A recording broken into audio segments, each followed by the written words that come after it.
ప్రస్తుతం వైఎస్ఆర్సీపీ రైతు విభాగం అధ్యక్షుడు నాగిరెడ్డి మీడియాతో మాట్లాడుతున్నారు. ఆ లైవ్ చూద్దాం.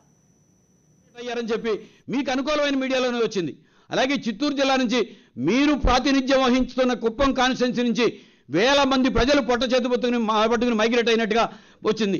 ఇక చివరి కృష్ణా డెల్టాలో నుంచి కూడా ప్రజలు మైగ్రేట్ అయ్యే పరిస్థితిలో ఉంటే మీరు ఎప్పటికప్పుడు మోసపూరితంగా మాట్లాడడం, ప్రకృతి వైపరీత్యాన్ని మేము పూర్తిగా ముఖ్యమంత్రి గారినే విమర్శించట్లా, కానీ ప్రకృతి వైపరీత్యం సంభవించినప్పుడు మీరు రైతులను కాపాడిన విధానం ఏమిటి? సో వాళ్ళకి ఏం చర్యలు తీసుకుంటున్నాం? ఎక్కడా కూడా లేదు.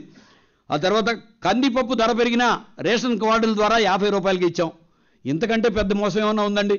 జీవో విడుదల చేశారు 90 రూపాయలకి ఇవ్వమని చెప్పి. అంటే మీ క్యాబినెట్లో ఏం జరుగుతుందో, మీ ప్రభుత్వంలో ఏం జరుగుతుందో కూడా ముఖ్యమంత్రి గారు తెలియని పరిస్థితిలో ఉన్నారా? 90 రూపాయలకి అమ్మకమని చెప్పి మీరు జీవో విడుదల చేసిన తర్వాత ఈ రోజున సభాముఖంగా వేలాది మంది శాస్త్రవేత్తల సమక్షంలో, వేలాది మంది అధికారుల సమక్షంలో, వేలాది మంది ప్రజల సమక్షంలో, రైతాంగం సమక్షంలో ఇవాళ 50 రూపాయలకే అందించామని చెప్తున్నారు. ఏమిటి మోసం? అలాగే ఇంకొకటి, రెయిన్ గన్లను ఉపయోగించి పంటలు ఎండిపోకుండా చూస్తాం. సో అనంతపురం జిల్లా దగ్గర నుంచి ఈ సంవత్సరం ఖరీఫ్లో లక్షలాది ఎకరాలు పంటలు ఎండిపోయినాయి. అయిపోయింది. ఈశాన్య ఋతుపవనాలు స్టార్ట్ అయిన తర్వాత అక్టోబర్ 1 తారీఖు నుంచి నవంబర్ 5వ తారీఖు దాకా వాళ్ళ నెల్లూరు జిల్లా కానీ, అలాగే ప్రకాశం జిల్లా కానీ, గుంటూరు జిల్లా కానీ, కృష్ణా డెల్టా కానీ, ఎప్పుడూ లేని విధంగా కర్నూలు జిల్లా ఇప్పటికీ కూడా లక్షలాది ఎకరాల్లో పంటలు ఎండిపోతే రెయిన్ గన్లు ఉపయోగించి పంటలు కాపాడుతాం. అంటే ఇది ఒక పెద్ద కుంభకోణం కాబోతుంది రెయిన్ గన్ల పేరుతో. మీరు ఇంతవరకు ఎక్కడైనా సరే ఒక ఎకరాన్ని మీరు రెయిన్ గన్ ఉపయోగించి కాపాడారా? ఆ రెయిన్ గన్ ఎట్లా ఉంటుందో ఒక రైతు నాయకుడిగా వాళ్ళ వ్యవసాయ విద్యలో నేను పోస్ట్ గ్రాడ్యుయేషన్ చేసి అనేక అవార్డులు అందుకున్నాను, నాకే తెలియదు. కానీ మీరు చేస్తున్న మాటలు ఎటువంటి మాటలతో మాట్లాడుతున్నారో ఒక్కసారి ఆలోచన చేసుకోండి. అలాగే వ్యవసాయ రంగానికి పెద్దపీట వేశాం. ఇప్పుడే చెప్పాను, 5 ఖరీఫ్ సీజన్లు ముఖ్యమంత్రి గారి పాలనలో ఉంటే 2 ఖరీఫ్ సీజన్లు పూర్తయిపోయినాయి. గత సంవత్సరం సాగు ఏరియా గణనీయంగా తగ్గిపోయింది.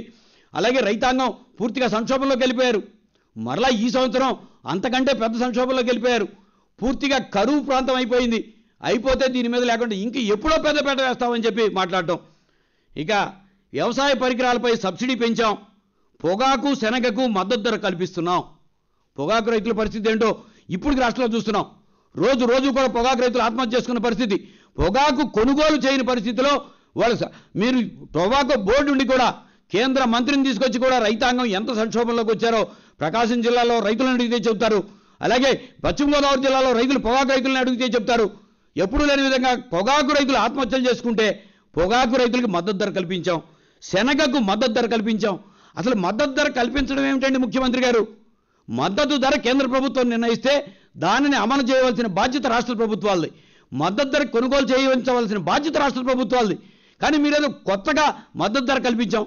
గత సంవత్సరం మీరు ముఖ్యమంత్రి అయిన తర్వాత శనగల పరిస్థితి ఏమిటి, ఎంతకు పడిపోయిందో, కొనుగోలు చేయక శనగ రైతాంగం ఏ పరిస్థితిలో ఉన్నారో అందరికీ తెలిసిన విషయమే. ఇక వ్యవసాయ పరికరాలపై సబ్సిడీ పెంచాం. అలాగే 6 తడి పంటలకు 80% సబ్సిడీపై విత్తనాలు అందిస్తున్నాం. ఒక్కసారి ముఖ్యమంత్రి గారు ఆలోచన చేయండి.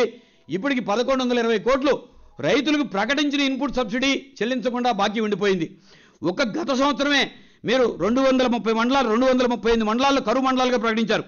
దానికి గాను అధికారులు 1120 కోట్లు ఇన్పుట్ సబ్సిడీ ఇవ్వాలని చెప్పి రికమెండ్ చేస్తే కేబినెట్ తీర్మానించింది 692 కోట్లు.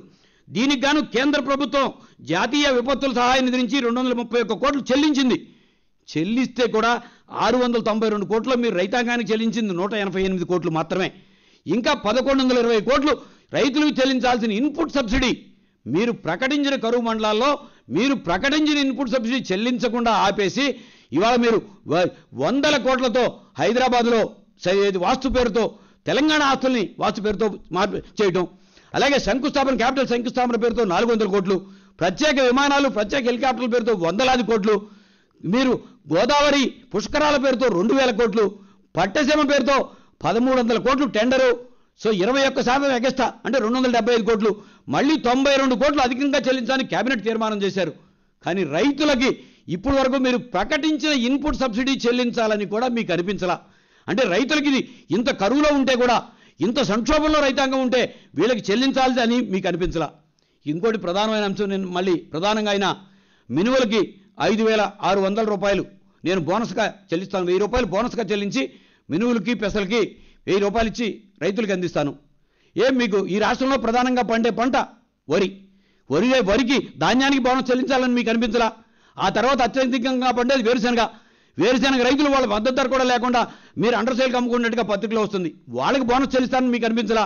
మూడో ప్రధానమైన పంట ప్రత్తి, దానికి బోనస్ చెల్లించాలని మీకు అనిపించలా? అలాగే మొక్కజొన్న, జొన్న, సజ్జ వేటికి కూడా మీకు బోనస్ ప్రకటించాలనిపించలా? కానీ మినువులకి పెసలకి ఎందుకు ప్రకటించారు? క్వింటాల్ మినువులు గత సంవత్సరం ఖరీఫ్లో రబీ ఎండింగ్ వచ్చేటప్పటికే 6,500 క్వింటాల్ నుంచి 7,500, 8,000 దాకా అమ్మింది. రాబోయే సంవత్సరం కూడా కనీసం 7,000 పైనే మినువులు అమ్మబోతుంది. పెసలు కూడా పైనే అమ్మబోతున్నాయి. అంటే మార్కెట్లో అధికంగా ధరలు అమ్మబోయే వస్తువులకు మాత్రం నేను బోనస్ చెల్లిస్తున్నానని ప్రకటించడంలో రైతాంగాన్ని మోసం చేస్తున్నారు. ఇప్పటికే ఇవాళ మినుములు దిగుమతి అయ్యే బర్మా కానీ, ఆస్ట్రేలియా కానీ, కెనడా కానీ ఆ దేశాల్లో పప్పు ధాన్యాల పంట లేదు. మనకు దిగుమతి వచ్చే అవకాశం లేదు. ఆ అవకాశం లేక మార్కెట్లో ధరలు పెరిగిపోయినాయి. పెరిగితే